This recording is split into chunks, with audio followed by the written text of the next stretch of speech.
Olá, igreja, um excelente domingo, a graça e paz do nosso Senhor Jesus Cristo. Esse é mais um domingo de escola dominical. Eu convido você com muita alegria e entusiasmo no seu coração a louvar e bendizer o nosso Rei, o verdadeiro Deus que merece toda a honra e toda a glória. Por Ele marchamos, por Ele vivemos. Vamos cantar? Com alegria, pelo Senhor,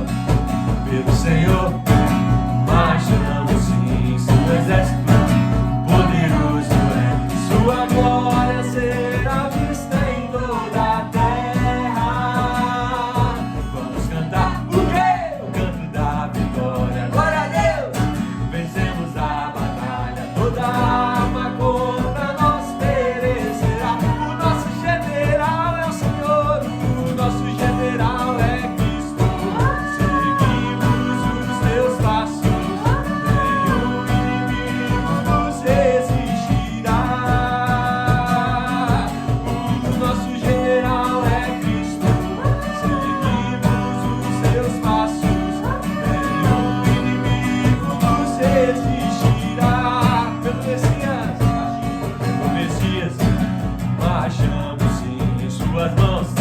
A chave da vitória que nos leva a possuir a terra prometida.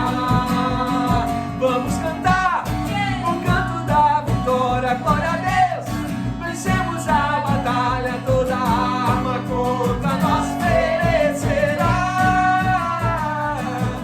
O nosso general é Cristo, seguimos os seus passos.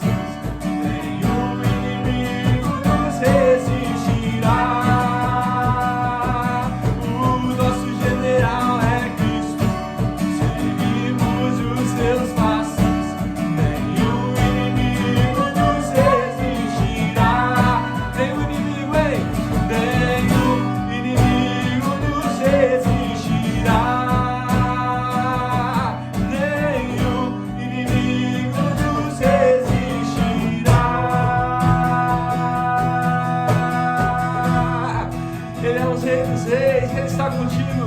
Nenhum inimigo há de prevalecer, amém? Convido você a declarar a bênção, profetizar sobre a vida do teu irmão nessa hora, ainda com muita alegria no seu coração. Jeová é o teu cavaleiro, Jeová é o teu cavaleiro, que cavalga para vencer. Todos os teus inimigos cairão diante de ti. Cairão diante de ti. Jeová é o teu cavaleiro, que cavalga para vencer. Todos os teus inimigos cairão diante de ti. Cairão diante de ti. Sobre tua vida, ó meu irmão, não vale encantamento. Sobre tua vida, meu irmão, está a bênção do Senhor. A força dos teus opressores nunca te alcançará. Existe uma nuvem de glória, existe uma chama que arde no teu arraial. Ouve-se paz de júbilo. No teu arraial, ouve-se paz de júbilo. É o teu cavaleiro que cavalga para vencer.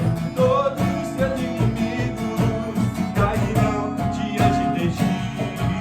Cairão diante de ti. Ele é o Jeová, é o teu cavaleiro que cavalga para vencer.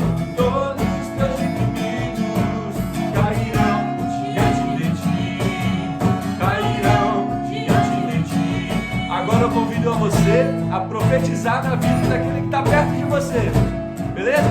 Escolhe uma pessoa aí, profetiza que toda na casa dele, na tenda dele está a bênção do Senhor. Se você está sozinho nessa hora, cante orando por alguém. Lembre daquele que você tanto ama, que não está contigo, mas profetize sobre a casa dele.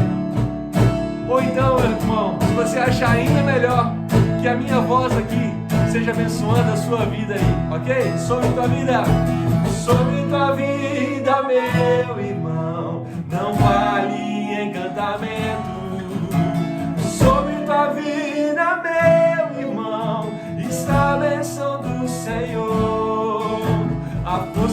teus opressores nunca te alcançará. Existe uma nuvem de glória, existe uma chama que arde no teu arraial. Ouve-se vivas de júbilo no teu arraial. Ouve-se vivas de júbilo. De novo, hein? Sobre tua vida, meu irmão, não vale encantamento. Sobre tua vida, meu irmão, está a bênção do Senhor. A força dos teus opressores nada te alcançará, nunca te alcançará. Existe uma nuvem de glória, existe uma chama que arde no teu arraial, na tua casa. Ouve-se vivas de júbilo, a alegria do Senhor é a tua força no teu arraial. Ouve-se vivas de júbilo,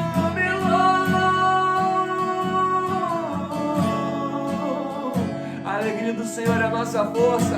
A Ele toda honra e toda glória, amém? Estamos seguros em Jesus, glória a Deus, aleluia. Olá, muito bom dia a todos vocês que estão participando conosco de mais um estudo bíblico. Hoje vamos dar continuidade aos estudos que temos feito nas últimas semanas a respeito do livro de Gálatas. Já estudamos a lei e a graça, já estudamos os limites da nossa liberdade cristã e hoje nós vamos estudar o fruto do Espírito e as obras da carne. Jesus Cristo disse que Ele era a videira verdadeira e que nós éramos os ramos, e se nós não permanecêssemos nele, nós seríamos arrancados da videira e seríamos queimados. Ou seja, se nós não permanecermos nele, é porque estamos praticando as obras da carne. Mas se nós permanecermos nele, nós daremos muito fruto, e frutos que permanecem. Que o Senhor possa nos fazer produzir muito fruto, termos uma colheita abundante, em nome de Jesus. Hoje é com o nosso irmão Zanato. Vai, irmão, hoje é com você. Bom dia, irmãos. Hoje, 6 de dezembro de 2020, dando continuidade ao nosso estudo sobre a Epístola de Paulo aos Gálatas. Eu hoje vou falar sobre as obras da carne e fruto do Espírito. Coube a mim fazer essa reflexão sobre essa passagem que a gente vai encontrar em Gálatas 5, de 19 a 23. Antes de iniciarmos o estudo de fato, eu quero fazer uma contextualização da carta para melhor entendimento do contexto em que foi escrita a carta e por que ela foi escrita. Essa carta talvez seja uma das cartas apostólicas mais importantes de Paulo, porque ela trata de um assunto extremamente importante, que é a defesa do Evangelho genuíno de Cristo e a liberdade que Cristo nos proporcionou com sua morte na cruz. Então, para trazer essa contextualização, primeiro a gente precisa entender o seguinte: essa carta é uma carta que foi dirigida à comunidade da região da Galácia. Por quê? Gálatas não é uma igreja, é uma região. Podemos chamar então isso aqui de uma carta circular, porque ela não foi dirigida exclusivamente a uma igreja local, como por exemplo a igreja de Corinto, a igreja de Filipos, a igreja de Éfeso, mas ela foi dirigida a uma comunidade cristã, uma comunidade de 4 igrejas, que foram fundadas por Paulo na sua primeira viagem missionária, quando ele foi enviado de Antioquia da Síria, que era a 3ª maior cidade da sua época, estando apenas atrás de Roma e de Alexandria. Então, ali na igreja de Antioquia da Síria, estando os irmãos em oração e jejum, receberam uma orientação do Espírito Santo de Deus dizendo que eles separassem Paulo e Barnabé para uma missão que Deus ia lhes confiar. Então eles separaram Paulo e Barnabé, impuseram as mãos sobre eles e os enviaram à missão. Essa então é a primeira viagem missionária de Paulo. Quando eles chegam em Derbe, na Panfídia, o João Marcos, que foram com eles, né, acompanhando, veja que aqui é importante, João Marcos não foi enviado como missionário. O missionário é Paulo e Barnabé. João Paulo foi acompanhando a ambos. E quando chega na Panfídia, ele retorna então e volta para Jerusalém. Paulo segue então com Barnabé e funda as igrejas de Antioquia da Psídia, Icônio, Listra e Derbe. Essas são as igrejas então que compõem a Galácia do Sul. Você tem a Galácia do Norte, que é dos celtas, e a Galácia do Sul, que é essas igrejas onde foram fundadas. Nessas igrejas, depois de fundada, Paulo ele constitui presbíteros nessas igrejas, os deixa cuidando das igrejas e ele retorna com Barnabé para Antioquia da Síria, onde ele vai prestar conta do seu trabalho missionário e nesse encontro, né, de prestação de conta, ele vai dizer que Deus fez grandes obras, né? Ou seja, ele é um instrumento de Deus. Onde que nós encontramos isso? Livro de Atos 13 e 14. Bom, essa é uma contextualização para você entender como que foi escrito essa carta e por quê. Paulo possui 3 objetivos principais na carta aos Gálatas. Já estudamos isso, só estou relembrando. Aqui ele vai fazer uma defesa veemente do seu apostolado de Cristo, ele vai fazer uma defesa enfática do Evangelho de Cristo e vai tratar da ética cristã, né? Ou efeitos práticos do Evangelho. São 3 pontos importantes na igreja de Gálatas. Então, quando você pega do capítulo 1 ao capítulo 2, Paulo está tratando o quê? Da defesa, da sua defesa apostólica, como apóstolo de Cristo. No capítulo 3 e 4, ele vai tratar da defesa do Evangelho. E no capítulo 5 e 6, ele vai tratar da ética cristã ou efeitos práticos do Evangelho. Então, essa é a contextualização da carta, e aí eu vou ler também todo o capítulo 5, são 26 versículos, para a gente entender o contexto com o qual a gente vai se basear para defender e falar sobre obras da carne e fruto do Espírito. Então vamos lá. Abra a tua Bíblia, eu já transcrevi aqui para a minha apostila, para a gente, para facilitar. Então, Gálatas 5, 1 ao 26. Para a liberdade foi Cristo que nos libertou. Então ele está dizendo assim, Cristo libertou para quê? Para a liberdade. Permanecei então, pois, firmes e não vos submetais de novo ao jugo da escravidão. Então, Cristo nos libertou, vamos permanecer livres e não vamos nos submeter novamente ao jugo dessa escravidão. Eu, Paulo, vos digo que, se vos deixar de circuncidar, Cristo de nada vos aproveitará. Qual a escravidão que está tratando? Escravidão da lei. De novo, testifico a todo homem que se deixar circuncidar, que está obrigado a guardar toda a lei. De Cristo vos desligaste, ou seja, se você circuncidar, você se desligou de Cristo. Vós que procurais justificar-vos na lei e da graça decaístes. Porque nós, pelo Espírito, aguardamos a esperança da justiça que provém da fé. Ou seja, nós somos justificados pela fé. Porque em Cristo Jesus, nem a circuncisão, nem a incircuncisão tem valor algum. O que tem valor? A fé que atua pelo amor. Vós correis bem. Quem vos impediu de continuardes a obedecer à verdade?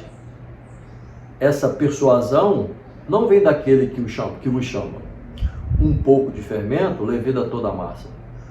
Confio de vós no Senhor, que não alimentareis nenhum outro sentimento, mas aquele que vos perturba, seja quem for, sofrerá condenação.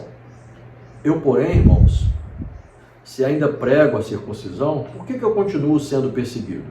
Logo, está desfeito o escândalo da cruz? tomara até se mutilassem os que vos incitem à rebeldia. Porque vós, irmãos, fostes chamados à liberdade. Porém, não useis da liberdade para dar ocasião à carne. Sede antes servos uns dos outros pelo amor. Porque toda a lei se cumpre um só preceito, a saber, amarás o teu próximo como a ti mesmo. Se vós, porém, vos mordeis e devorais uns aos outros, vede que não sejais mutuamente destruídos. Digo, porém, andai no Espírito, e jamais satisfareis as concupiscências da carne. Porque a carne milita contra o Espírito, e o Espírito contra a carne, porque são opostos entre si, para que não façais o que, porventura, seja o vosso querer. Mas, se sois guiados pelo Espírito, não estáis sob a lei. Ora, as obras da carne são conhecidas.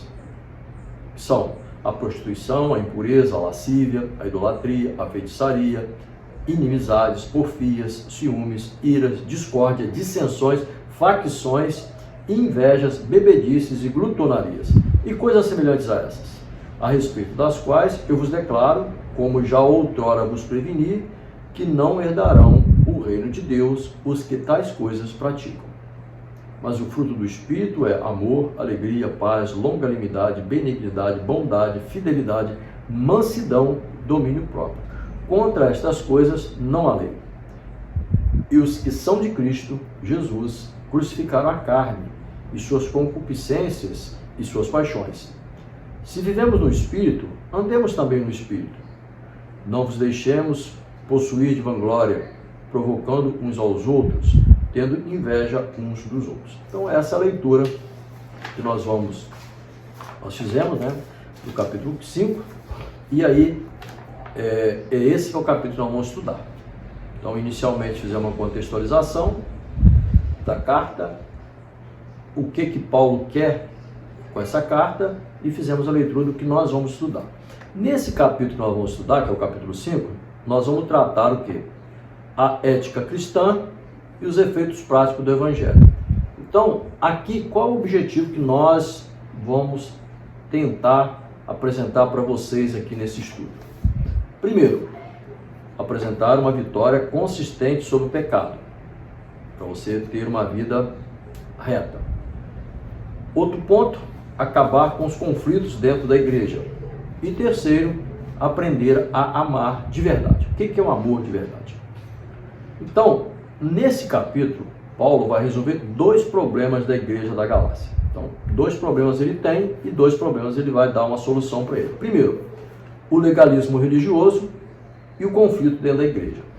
O legalismo religioso dos irmãos que já estavam sendo contaminados pela prática judaizantes, que eram judeus. Quem eram os judaizantes? Eram judeus da seita dos fariseus, vindos de Jerusalém, e eles tentavam o quê? Perverter o evangelho de Cristo e confundir a igreja. Então, dois objetivos: perverter o evangelho e confundir a igreja. Então, Paulo vai ressaltar o quê? A salvação é pela graça, a salvação é graça mediante a fé. E o outro ponto que ele vai tratar é os conflitos que tinham dentro da igreja, né? Quais eram os conflitos? Ele até fala lá, né? Se continuas com contendas, né? Mordendo um ao outro, cuidado para vocês até não se matarem. Ou seja, eles estavam buscando a salvação pelas obras da lei e pela meritocracia, né? Porque fulano faz isso, fulano faz aquilo. Ele está dizendo que não, a salvação é de graça mediante a fé. Por isso que ele está tratando esses conflitos que tinham dentro da igreja. Por que é legalismo? Porque os judaizantes, como eu falei, eram judeus, membros dos fariseus. Eles estavam pervertendo o evangelho verdadeiro e genuíno, dizendo para os cristãos mais ou menos o seguinte: os cristãos, os gentios, né? Cristãos gentios recém-convertidos, que apenas crer em Jesus Cristo não era suficiente para a salvação. Se eles quisessem de fato serem salvos, eles precisariam colocar em prática alguns ensinamentos e tradições judaicas. Então, o que o judaizante falava para o gentio recém-convertido, que era o que compunham, né, a igreja, essa região da Galáxia, ou seja, os que foram recém-convertidos. Você que é em Cristo, tá ótimo, muito bem, só que você precisa de ter mais coisa para você ser salvo. E aí que ele vai falar o quê? Vocês precisam ser circuncidados, vocês precisam praticar a lei de Moisés, vocês precisam seguir o calendário judaico, sagrado judaico, e ainda seguir a dieta religiosa judaica. Então, essas 4 coisas é que os judaizantes, né, fariseus, vão incluir na pregação do evangelho para que o gentio seja salvo. Por isso que é importante que você imagine só, se Paulo não faça essa defesa veemente e fundamentada do evangelho puro, hoje nós seríamos uma seita a mais, porque a gente continuaria tentando salvação pelas obras da lei, ou seja, pelo braço, né? E é isso que ele está dizendo. Não, a salvação é mediante a fé, é de graça mediante a fé. A solução, então, o que Paulo vai achar como solução para esses 2 problemas? No versículo 13, ele vai dizer o seguinte: porque vós, irmãos, fostes chamados à liberdade, porém não useis da liberdade para dar ocasião à carne, sede antes servos uns dos outros pelo amor. Então, quando ele fala ocasião à carne, ele está falando da natureza humana, né? O homem, a natureza pecaminosa do homem. Então, quando ele fala da natureza humana, ele está falando do pecado, das obras da carne. E aí ele vai dizer o seguinte: bom, qual é a solução? É o amor, né? O amor é a solução para os 2 problemas, para o conflito na igreja. O evangelho, ele nos torna livre do pecado, da culpa e da condenação da lei. Mas essa liberdade não é para dar ocasião à carne, ou seja, dar ocasião à sua natureza humana. Cristo nos libertou do pecado, nos tirou toda a culpa. Então você é livre. Agora, o que ele está falando? Bom, essa liberdade que você tem não é para você dar ocasião ou dar oportunidade para o pecado. Por quê? Por causa da sua natureza humana, que você vai conduzi-la até o final dos seus dias. Então aí imagina que ele está começando uma destrinchar toda a carta até chegar na posição que nós vamos estudar na frente, que é as obras do Espírito, o fruto do Espírito. O Evangelho nos torna livre da lei, mas não é para satisfazer a natureza humana. Em síntese, o que Paulo está dizendo? Ou o cristão é servo do pecado e da natureza humana, ou ele é servo de Cristo. Então, o cristão que aceitou Cristo como seu Salvador da sua vida, ele tem 2 opções: ou ele é servo de Cristo, ou ele é servo do pecado e da natureza humana. Toda a lei se cumpre num só preceito. Gálatas 5,14. Amarás o teu próximo como a ti mesmo. Se você amar o seu próximo, você cumpre toda a lei. Por quê? Por isso que ele fala que tudo vem do amor. Porque quem ama não rouba, quem ama o próximo não furta, quem ama o próximo não cobiça coisas alheias, quem ama honra pai e mãe. É isso que Paulo diz, que quem ama o próximo cumpre toda a lei. Então, se o amor que você tem no seu íntimo, no seu coração, é um amor genuíno, é o amor de Deus, é o ágape, ele está dizendo o seguinte: bom, se você ama o seu irmão, as obras da lei todas vão ser cumpridas no amor, porque quem ama não comete os pecados que estão na obra da lei, que é o furtar, não rouba, não cobiça. E aí a gente pode ir, né? Não mente, não tem olho grande nas coisas das outras, não tem fofoca. E aí é o amor. O amor é que é a ferramenta específica para colocar sob controle todas essas obras da lei. Só que amar não é fácil. Então Paulo entra com uma outra solução. Então ele fala: bom, o amor é a ferramenta específica que vai colocar sob júdice todas as obras da lei. Só que ele fala o seguinte: só que amar o outro é muito difícil, é muito complicado. Então o que ele fala? Então ele coloca uma outra solução: o fruto do Espírito. E como vencer a tendência carnal? Para essa questão, ele nos encoraja a crer e buscar promessas do Espírito Santo. E lá em Gálatas 5,16b vai dizer: e jamais iremos satisfazer as concupiscências da carne. Então ele fala, o amor é a solução, e se você usa do fruto do Espírito, você jamais, o jamais aqui é uma dupla negativa, né? No grego é uma dupla negativa, é nunca, nunca, jamais. Ou seja, você jamais irá satisfazer as suas concupiscências da carne. Concupiscências da carne, concupiscências da natureza. Concupiscências é o desejo desenfreado por cometer algum tipo de coisa, né? Existem as concupiscências da carne, concupiscências dos olhos, né? De ver, de atentar para essas coisas. Então isso é uma palavra assim, concupiscência na Bíblia é usado muitas vezes para falar sobre desejo desenfreado. O que é andar no Espírito? Andar no Espírito é andar debaixo da orientação do Espírito Santo. Como manter, então, uma vida no Espírito? Veja que a gente está descendo até o ponto prático da vida cristã. Andar no Espírito é tirar tempo para alimentar-se do Espírito. Quanto mais você alimenta o seu espírito, mais você vai enfraquecendo a sua natureza humana, vai matando a sua carne, né? Aquele que está mais alimentado sobressai sobre aquele que é mais fraco. Se você alimenta mais o seu espírito, a sua carne enfraquece e ela morre. Se você alimenta mais a sua carne, sua natureza humana, com as concupiscências da carne, com os desejos desenfreados, com as obras da carne, obra da natureza, obviamente, numa batalha espiritual, o seu espírito vai estar enfraquecido. Então você vai estar mais tendente a cometer os pecados. E isso como que você faz para fazer essa... como que você faz para alimentar cada vez mais o seu espírito? Existe uma definição que é assim: os meios da graça.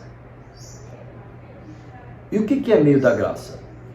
Meio significa recurso empregado para alcançar um objetivo. Por conseguinte, os meios da graça são instrumentos pelos quais Deus transmite bênçãos ao seu povo. Então, meios da graça são recursos visíveis e comuns pelos quais Cristo transmite à sua igreja o benefício da sua mediação, da sua morte. Então, nós estamos falando de andar no Espírito e estamos dizendo o seguinte: bom, a solução para os problemas é o amor. Eu sei que amar é difícil, então o que eu faço para melhorar a minha vida de amor ao próximo? Através do fruto do Espírito. Mas como que eu faço para atingir o fruto do Espírito? Usando os meios da graça. Então, os meios da graça, nós podemos citar o que como meio de graça? Nós vimos lá que meios da graça são o quê? São recursos visíveis e comuns pelos quais Deus transmite à sua igreja suas bênçãos. Leitura da palavra é o meio da graça, a meditação na palavra, momento de oração, comunhão, oração coletiva, tudo isso são meios disponíveis de graça que estão disponíveis e são visíveis e são comuns dentro da igreja, que vai alimentar você e vai alimentar o seu espírito. Então você vê que é tudo muito lógico, né? O amor, é difícil amar, você vai para o fruto do Espírito. Como você atinge o fruto do Espírito? Cada vez mais, quanto mais você fortalece o seu espírito, mais você mata a sua natureza humana. Como que você mata a natureza humana? Usando os meios da graça. Quais são os meios da graça? Leitura, meditação, oração coletiva, vida de comunhão. Isso são meios de graça. Segunda orientação que Paulo trata é um grande conflito entre carne e espírito. Um luta contra o outro, e que estiver mais alimentado sai fortalecido, e esse vencerá. Obras da carne são aberrações de um instinto natural. perversão de instintos naturais, força que tende para o pecado. São feitos do corpo, são atitudes do velho homem, é a manifestação da natureza terrena. O cristão, então, ele precisa identificar as obras da carne e rejeitá-las. Então, Paulo vai dizer o seguinte, as obras da carne são conhecidas, né? Se você for lá no capítulo, né, que ele vai falar das obras da carne, tá aqui, ó, vou achar aqui rapidamente, no 19, ele fala assim, as obras da carne, elas são conhecidas, eu não preciso nem falar para vocês, elas já são conhecidas, né? Elas estão no meio da comunidade. Então ele vai dizer o seguinte, as obras da carne, elas são conhecidas, são ações que tomamos com inclinação para o mal. E aí, há aqui uma divisão em 4 categorias que Paulo vai fazer, né, que a gente faz para facilitar o nosso entendimento dessas obras da carne. Então ele tem pecados da área sexual, na área religiosa, na área de relacionamento interpessoal e pecados contra si mesmo. Então na área sexual ele vai tratar o quê? Da prostituição, da impureza e da lascívia. Na área religiosa, ele trata da idolatria e da feitiçaria, são pecados da área religiosa. Pecado na área de relacionamento interpessoal, as inimizades, a porfia, os ciúmes, as iras, as dissensões, as discórdias, as facções e as invejas. E o pecado contra si mesmo, a bebedice e a glutonaria. E outras semelhantes a essa, a respeito do quais eu vos declaro como já outrora o fizeram, vos prevenir, não herdarão o reino de Deus quem tais coisas praticam. Essa palavra praticar aqui é importante, porque, veja bem, a prática é aquilo que você faz constantemente, tá? Tá no seu dia a dia, né? Então, essa divisão de obras da carne, Paulo fala, são conhecidas, né? Então você vê que lá naquela época, então ele está falando sobre idolatria, sobre feitiçaria, na área sexual, prostituição, impureza, lascívia, bebedice, glutonaria. Por quê? O pecado na vida do crente, ele pode ser um acidente de percurso. O crente que vive na prática do pecado, provavelmente tem alguma coisa errada com ele. Na verdade, esta pessoa não passou por uma conversão verdadeira, não conseguiu entender de fato o plano de salvação e a pureza do Evangelho. E então ele continua vivendo debaixo da lei, tentando se justificar pela prática da lei. Só que não consegue. Então ele comete o pecado, ele cai, mas ele levanta. Ele peca, pede perdão, cai e peca novamente. Ele se torna inconstante e vacilante. Por isso que um dos nossos objetivos lá da frente, que eu falei, é apresentar o quê? Uma vitória consistente sobre o pecado. O pecado, o que ele faz? Ele pega as coisas de Deus e distorce, tornando-as maléficas e nos afastando de Deus. Quando o crente identifica essas coisas na sua vida, ele precisa substituí-las o quê? Pelo fruto do Espírito. E Paulo prossegue com a seguinte definição. Bom, as obras da carne, você já conhece, eu vou te falar, mas você já sabe quais são. Mas qual é a solução que Paulo encontra para combater essas obras da carne? O fruto do Espírito. O que é o fruto do Espírito? É amor, alegria, longanimidade, benignidade, bondade, fidelidade, mansidão e domínio próprio. Observe que Paulo, para falar das obras da carne, ele vai sempre usar o plural. Mas quando ele fala de fruto do Espírito, ele usa o singular. Ou seja, o fruto, ele é um só, com várias facetas, né? Com várias nuances. E aí tem um exemplo, vários exemplos a gente pode fazer, né? Existe N exemplos, né? Mas tem um que fala sobre um cacho de uva. Um cacho de uva é um cacho só, né? Com 9 uvas. E um fruto principal dele é o amor. Para melhor entendermos essa passagem de Gálatas 5, 22 e 23, tem um teólogo inglês e bispo da igreja anglicana de Durham, na Inglaterra, Joseph Barber. nascido em 13 de abril de 1828, e ele morreu em 21 de dezembro de 1889, ele faz uma classificação em 3 fases, assim como a gente fez lá das obras da carne em quatro categorias. Esse bispo anglicano, ele fez esse estudo e dividiu em 3 categorias a obra, o fruto do Espírito, ou seja, hábitos mentais, qualidades sociais e princípios gerais de conduta. Como hábitos mentais, ele definiu assim: amor. O Espírito Santo inspira na alma aquele amor a Deus e aos homens, que é o cumprimento da lei. Examinar o admirável elogio de Paulo, se você ver 1 Coríntios 13, 1 Coríntios 13, fala sobre isso. Alegria é um profundo regozijo de coração, tal como as bebedeiras e outras obras da carne jamais poderão produzir. Então, as obras da carne jamais vão produzir a alegria e o regozijo no coração que é produzido pelo fruto do Espírito. Essa alegria é a alegria no Senhor, Filipenses 4:4, e não por causa das nossas circunstâncias. A paz, o senso de harmonia no coração, no que tange a Deus e ao homem. Aquela paz de Deus que guarda o coração contra todas as preocupações e temores e pretendem invadi-lo. Filipenses 4:7. Qualidades sociais, fruto do Espírito para melhorar sua qualidade social. A longanimidade, a benignidade e a bondade. Longanimidade, paciência passiva, debaixo das injúrias e danos sofridos. Benignidade, a bondade, a bondosa disposição para com o próximo. A bondade, beneficência ativa, sendo assim um passo além da benignidade.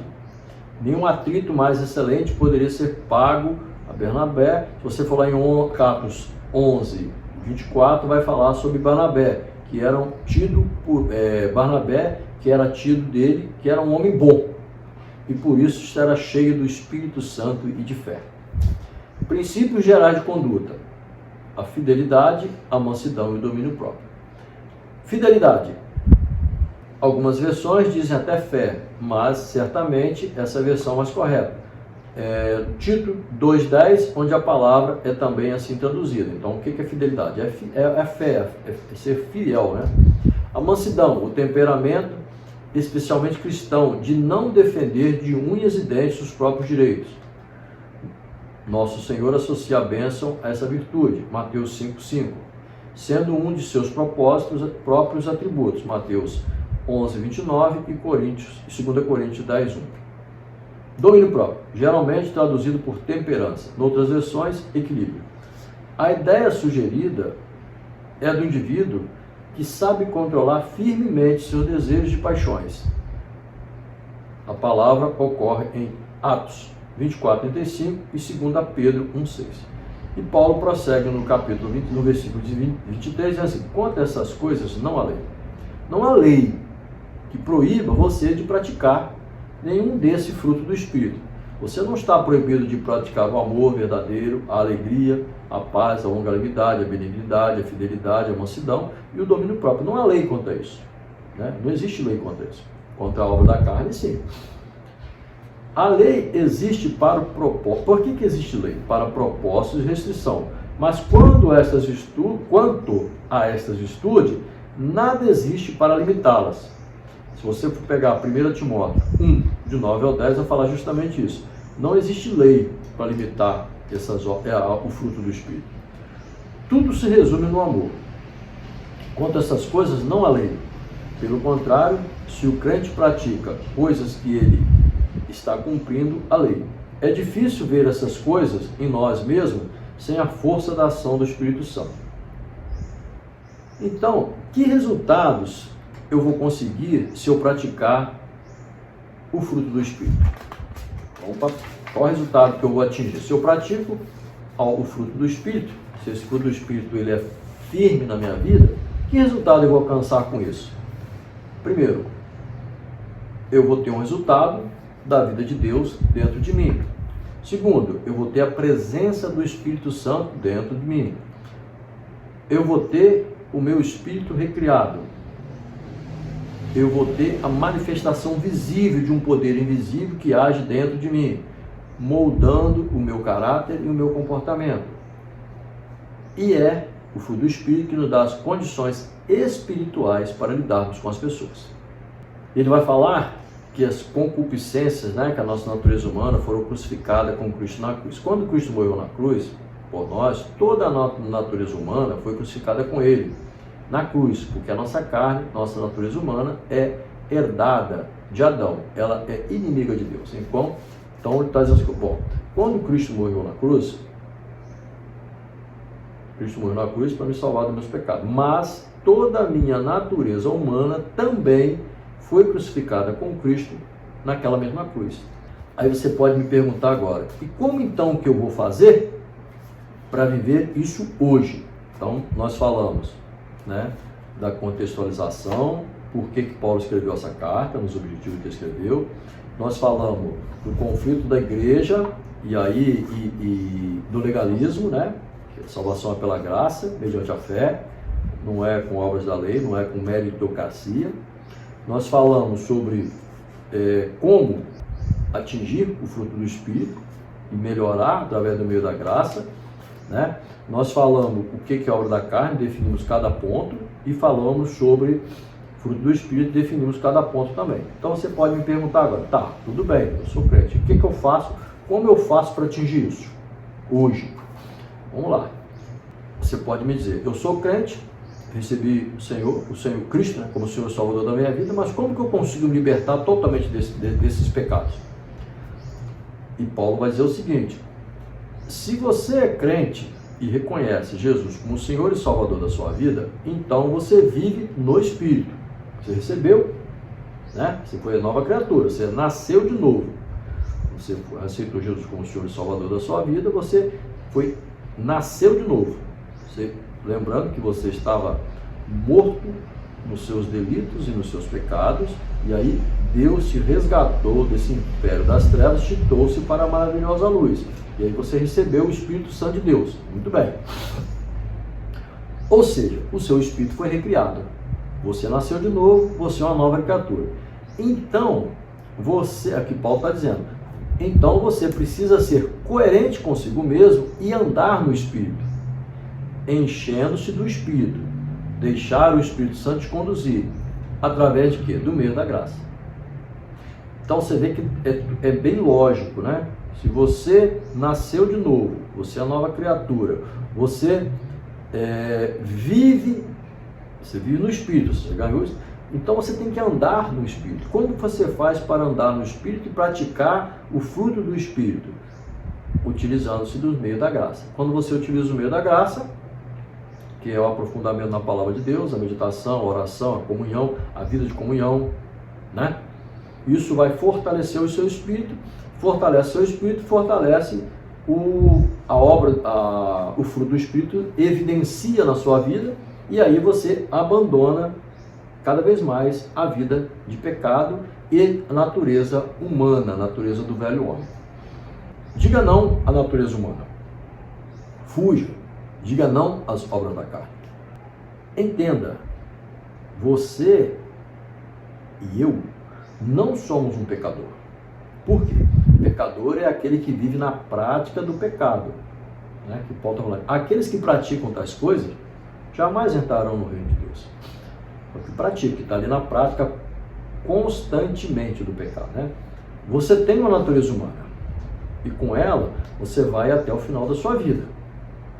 Mas quem anda no Espírito diz não ao pecado e vence as obras da carne. É isso que Paulo está tratando nesse capítulo 5 que nós olhamos, nós estudamos aqui muito rapidamente. Isso aqui é a carta dos Gálatas, carta aos Gálatas, É um assunto que a gente gastaria aí pelo menos umas 40 horas de aula, Pegar desde o iniciozinho, definir cada ponto e até o final. Então hoje aqui é só bastante resumido essa questão, de obras da carne, fruto do Espírito, e eu tentei ser bastante prático e sintético para você entender como que Paulo trata isso na carta aos Gálatas, né?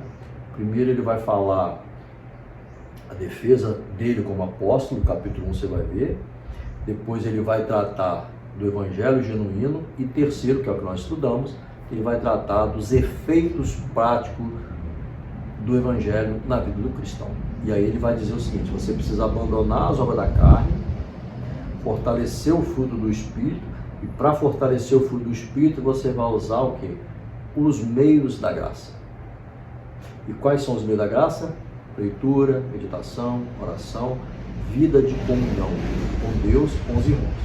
Isso é obra dos meios da graça. Quando você usa o meio da graça, automaticamente você passa a ter uma vida mais dedicada a Deus, e aí você passa a desenvolver o amor, que é aquele que Paulo falou, que é o que resolve todos os problemas, né? Todos os problemas vai sempre cair no amor. Então, por que ele usa o amor como uma solução? Porque o amor é aquilo que eu falei. Quando você ama, você não rouba, você não prostitui, você não mente, você não pratica as obras da carne. Por isso que ele fala que o amor é o que é o fruto, né? Importante, fruto do Espírito. Todos os outros vêm dele. Entendeu? Então, eu espero ter te ajudado, espero ter contribuído com você, te esclarecido, né? Vou repetir, é um assunto bastante longo esse que nós estamos estudando. Se fôssemos pegar só fruto do Espírito para estudar a obra da carne, a gente gastaria umas 4 horas, pelo menos, umas 4 a 6 horas, só para estudar isso. É muita coisa. E se pegar a carta dos Gálatas, eu quero te recomendar o seguinte: cartas, todas elas, né, mas principalmente cartas, epístolas, quando você pegar para ler, não leia um capítulo ou um versículo, pega a carta toda, porque é uma carta. Quando você recebe uma carta de alguém, você lê de ponta a ponta. Carta aos Gálatas, você tem que pegar do capítulo 1 e ir até o final dela, para você entender o contexto que ela está sendo escrita e o que está sendo tratado ali. Então, carta aos Gálatas, ele não trata só de obras da carne e fruto do Espírito. Tem toda uma defesa teológica ali. Foi o que eu falei no início. Se Paulo não tivesse feito essa defesa firme do Evangelho e tivesse os judaizantes incutido nos gentios, né, a prática da lei de Moisés, da circuncisão, obediência aos regimes, né, o regime alimentar judaico, hoje a gente seria uma seita a mais. Né? Por que nós não somos? Porque Paulo, lá atrás, né, ele fez essa defesa veemente e falou: não, nós somos livres. Agora, a liberdade que Cristo nos dá é uma liberdade consciente, baseada na leitura da palavra, no desenvolvimento do fruto do Espírito. Ok? Espero ter contribuído com você. Deus te abençoe, né? Te fortaleça, que te dê entendimento e sabedoria para não tentar fazer as coisas do próprio punho. Né? Não há meritocracia nenhuma na salvação. A salvação é pela graça mediante a fé. Bom dia, Deus te abençoe. Muito obrigado.